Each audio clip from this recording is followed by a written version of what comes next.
Hello, fellow residents. My name is Dave. I'm your highway superintendent for the town of Yorktown. Today, we're going to introduce you to a little hidden gem you might not be aware of, our organic material recycling facility at 2200 Greenwood Street. Open Monday through Saturday from 7:30 a.m. to 2:45 p.m., mid-April through mid-November. Closed on Saturdays of holiday weekends and closed on holidays. What we're going to try and show you today is what we do up here, what's available to you free of charge that you can use for landscaping at your home, and what you can bring here to dispose of from your home. And all of this is available, again, at free of charge to the Yorktown residents only. Okay, folks, so now we're going to drive into the facility. You'll notice as you're coming in, the sewer treatment plant on the left and tanks on the right, as well as straight ahead. And here comes a resident that was obviously using the facility. So we're going to pull over and let them come by.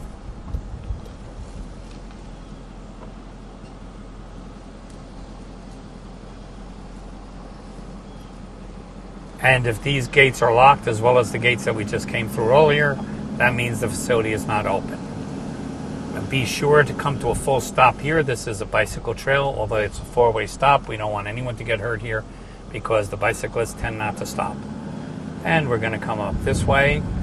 And we're going to come up to the gatehouse, and the gatekeeper will be the first person you'll see once you come in as town employee, we're going to go through the exercise right now and show you exactly what you're going to experience. Hello. Hello. How you doing today? Good morning. Good morning, sir. How you doing? Good, thank you. All right, welcome to the facility. Can I see your license, please? Yes.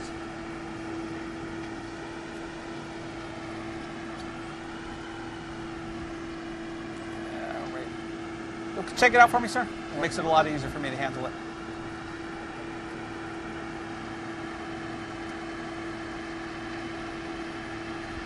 Thank you.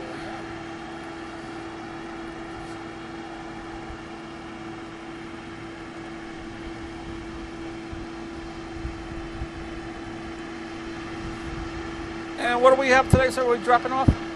They're forsythia clippings, Oh, God help you. Yeah. Stuff's terrible. Alrighty, forsythias, brush. Okay, sir, is your license back and everything? That stuff will go right in that pile over there, that little one. In the small pile? Yes, sir. Okay, that's where I dropped some stuff off not too long ago. Yep. Thank you very much. Okay, welcome back. Thank you.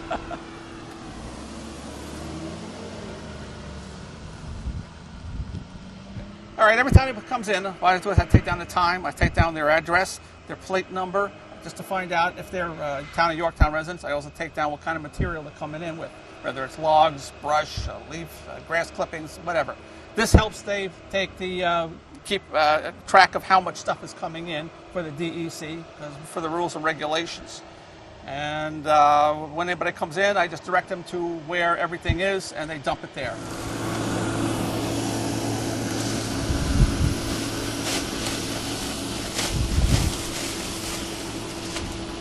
We did have the opportunity to speak to a local resident, and here's what he had to say about the facility. So, Mr. Miller, you use our facility often?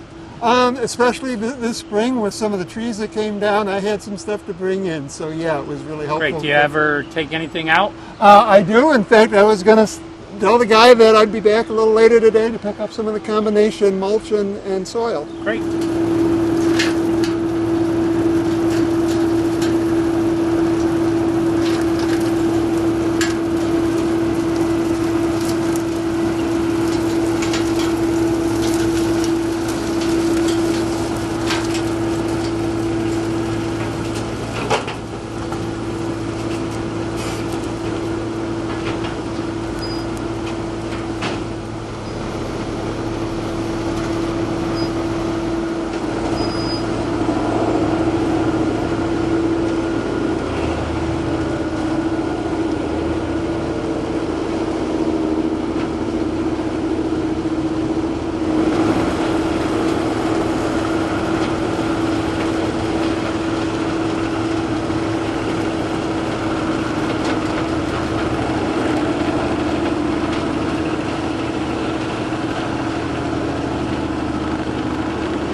Mike Grasso, a heavy motor equipment operator with the Yorktown Highway Department. Mike's one of his major responsibilities is maintaining this facility we have at 2200 Greenwood Street. It's a very important job. It's a job with a lot of responsibility, and that this is a DEC regulated facility, which means we've got to basically keep track of everything that comes in, everything that goes out, as well as how we treat this material. And I think Mike will give you a little insight into what we do up here and maybe some key terms you can use to baffle your spouse. Okay, Mike, thank you. Thank you, Dave. What we have here is a Bandit Model 3680 Beast. This machine is a recycler. Everything that comes in here, whether it be brush, leaves, logs, all goes through this machine with the exception of dirt. When we grind the brush, we grind it to first ground, these piles, the rough stuff. After that, we change the screen in the Beast, and we make the wood mulch that you find down at the bottom. Makes a pretty nice product, actually. When we run grass and leaves, we run that through the big screen first. We let it sit for a year, then we move it over. We change the screen and we run it through a second time to make the organic leaf mulch that you have down there now also. We also use that leaf mulch to make topsoil with the dirt that we screen over here. I think one of the big problems we run into is litter, garbage. If they can, stick to the no plastic rule, that would help a lot. Another thing is all the logs have to be no more than 4 feet long, because this machine can't take a log long ways. It has to take it sideways in order to work properly. If it's longer, I have to first try and grind it down. It's a time-consuming process if it's not cut to the 4 foot lengths. So the 4 foot length thing is for good reason. It helps us be more efficient. If metal does go through this machine, it'll rip the teeth off of it. You have to stick to the organic material. Don't put plastic bags in with your leaves and with your brush. And if you do bring plastic bags up here, you're really not supposed to, but take them back with you. There's no place for plastic in organic material. Now we're going to show you the difference between a single hammered and a double hammered product, and you can judge for yourself which would be applicable in any various applications at your home. So this is our single hammered material. You can see it's not a fine product, has a lot of large chunks of wood in it. It does have applications if you're trying to cover a big area of your home that's not necessarily the pinnacle of the focal point of your garden. This would be applicable. Okay, so this was the single hammered product that does have its limited uses. Now we're going to show you what the double hammered product looks like, and I think you're going to see a substantial difference. This is the kind of material that you traditionally go and pay at Home Depot, or you pay garden centers to be able to put this around your flower beds, to be able to, put it around the base of your trees. This is a nice material. It's free of charge, most importantly. And I think this is something that, once our residents are aware exists, as an opportunity for them to, avail themselves of this kind of product for no charge. I think we certainly will be seeing more action up here on what we affectionately refer to as the hill.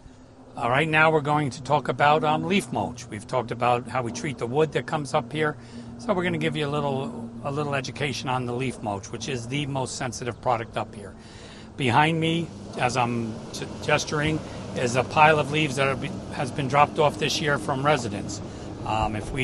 They sit there until we're ready to process them, at which point we will then take them, put them through the Beast, as Mike had indicated earlier, which would give us, behind me to my left, a pile, which is the middle pile here, of single hammered leaf mulch. This particular product has to sit on this hill for 1 year and be aerated and be turned constantly in order for it to be acceptable to the DEC to leave this facility as a correct fine leaf mulch that is organic for your gardens.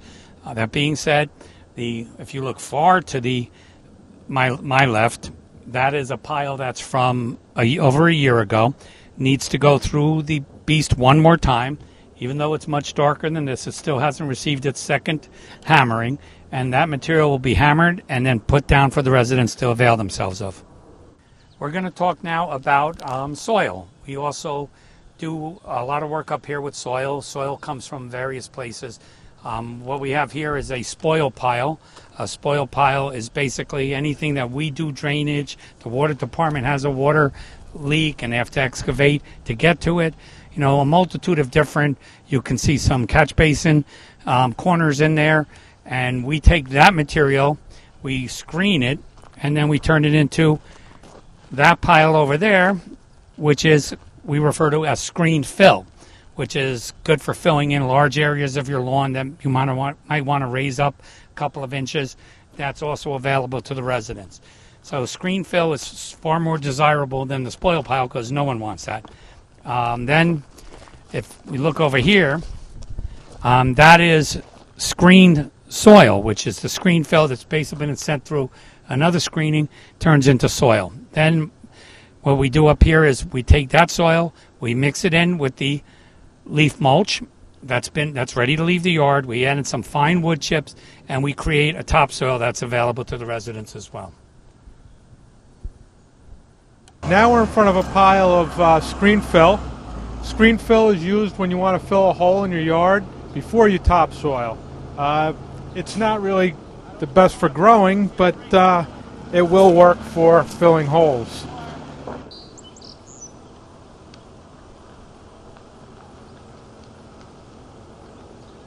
Another product that Yorktown recycles is asphalt millings, and we take it from other communities. They bring it here, we screen it, and we put it here for you guys to take. Residents can use these products to fill holes in their driveways. You can pretty much fill a hole in anything, but if you fill a hole in blacktop and it's hot out and you run it over a couple times, it'll actually take form of blacktop. We're here on the hill. We have a few residents of Yorktown that do make use of the facility, and let's see what they have to say. Yeah, I come here often, mainly for firewood and maybe some topsoil. And I think it's a fantastic element to the highway department, and I think that it would benefit all residents in the town of Yorktown.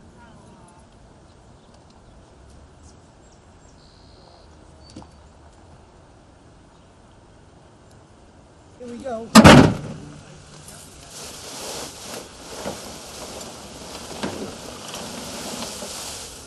Not very much today. But it's great having a place like this close to home.